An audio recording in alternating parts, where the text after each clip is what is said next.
Magandang araw mga kaibigan. Bigyan natin ngayon ng opinion, reaction itong pahayag ni Senate President Escudero.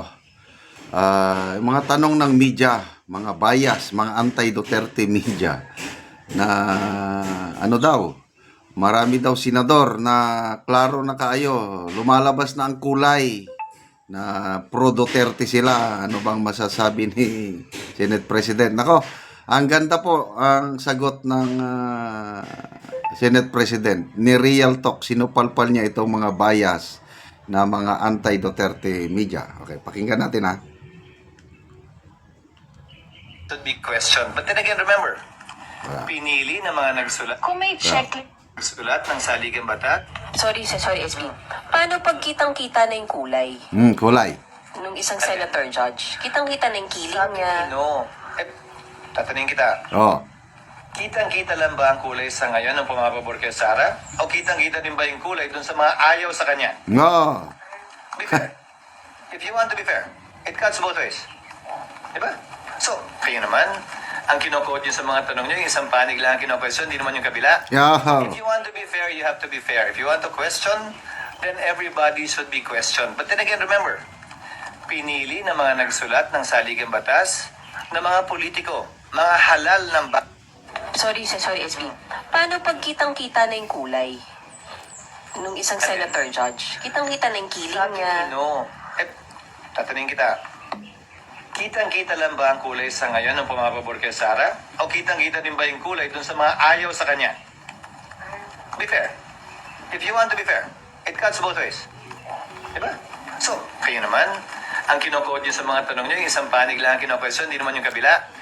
If you want to be fair, you have to be fair. If you want to question, then everybody should be questioned. But then again, remember, pinili ng mga nagsulat ng saligang batas na mga politiko, mga halal ng Sorry SB. So, I don't know kung sino itong media reporter na ito na anti-Duterte. Ang ganda ng sagot ni Senate President Escudero eh.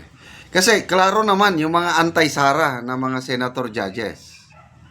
Risa Ontiveros, Coco Pimentel. Yan, yung mga maingay. O, yung mga klaro naman na pro-Sara ng mga senador.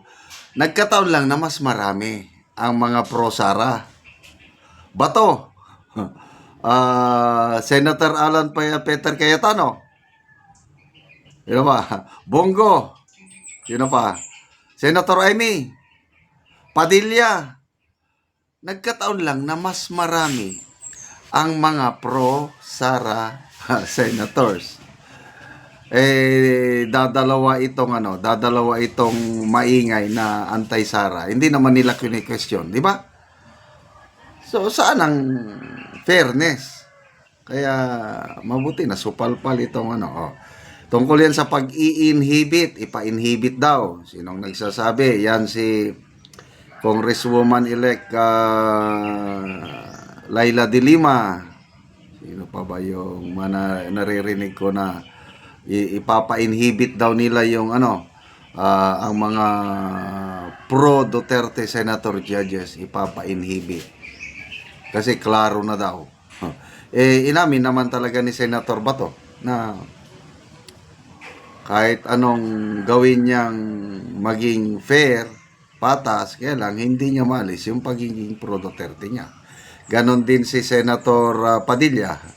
Kahit sunugin niyo ako, amoy Duterte pa rin ako. Partiyan ng impeachment, dahil ang impeachment is a political exercise with legal standards.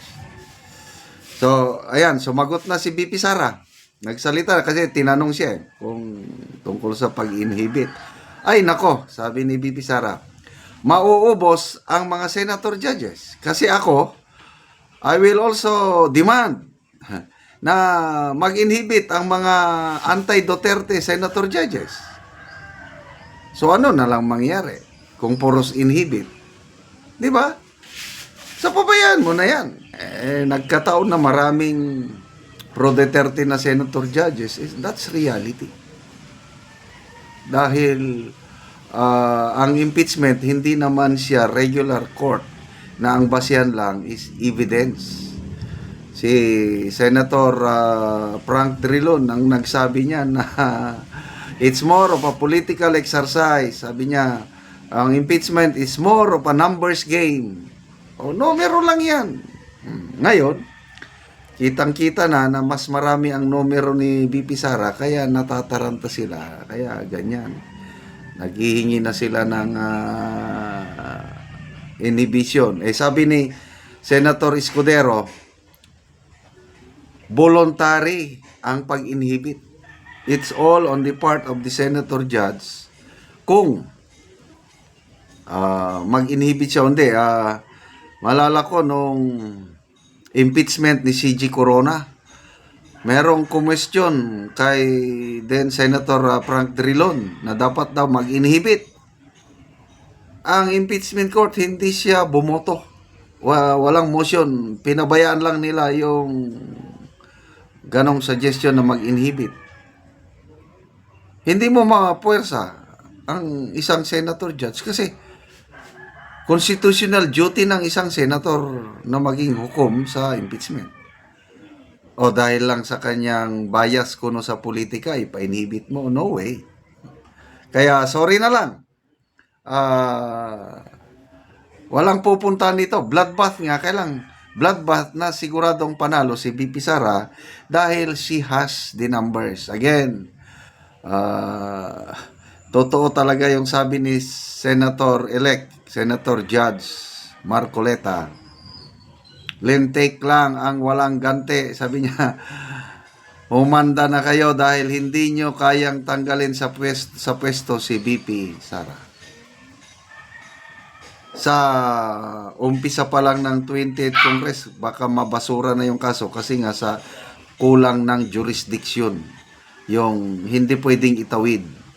Pagdidibatihan pa yan ng 20th Congress kung tatawid o hindi. Granting na itawid. May jurisdiction. Granting ha. Siyam na senador lang ang kailangan boboto sa acquittal ni BP Sara. Sobra siyam na ang kanyang mga kakampi. So ano pa ang papupuntahan nitong impeachment na ito? So that's reality. Kaya marami nang umiiyak. Ngayon pa lang, umiiyak na sila sa impeachment case na ito. Kaya salamat mga kaibigan sa inyong pagsubaybay sa ating channel. Nakakatulong kayo ng malaki sa Tribong Talandig ng Bukidnon. Dahil ang sweldo natin sa channel ito is pantulong sa tribo. Namimigay tayo ngayon ng mga libreng yero at pako para ang Tribong Talandig makapagpatayo ng mas disenteng tirahan nila. Panoorin ninyo ang video na ito. Na manang kita inuno kwanta atap eh. Hari kita ba nang inun.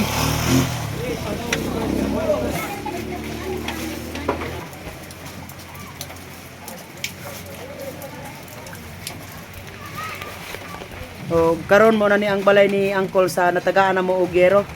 So, nagatulo na gyud. So, dako na kaayo ang buslot sa iyang balay. Og nagasirit na gani ang ulan. Kay nagaulan karon, apan excited kayo si Uncle nga nikuha sa gitabang sa iyaha nga yero. So, gabok na gid kayo. So, basa na gani kayo ang ilang salog. Dinonang ko kayo para ba. Yapot. Gusto kan din na. O karon Col, pila na ni katuig ang imong atop Col nga yero? Kuan eh. 30 na ni katuig. 30 na katuig. Oh. So sa 30 na katuig ingani na gid ang itsura og kadako sa buslot sa imong atop. Oh, nga ni kay nangab kuan naman eh. Nangab. Tanan naman ni nabuslot. Tuloy na. Nga panday na kuan. Salamat sa Ginoo una sa nagtabang sa ako kuan katop na ko kay di na ko gyud tuluan ani kay kuan natagaan na kog sin og mo palit kog sin na di man ko kapalit kay wa may kwarta ayo ba kay natagaan ko salamat kayo Oo, tungod sa kalisod tungod Col. sa kalisod maglisod gani tagpamukas ay pa ang sin So pila na day mong edad Col? kuan ako 59 na ko 59. Pila imong anak Col? duara Ay, duhara. So tanan na naay pamilya. Oh, naa na tanan. Sige, Col, salamat. Tanan man natagaan sila usin. Sige, salamat, Col.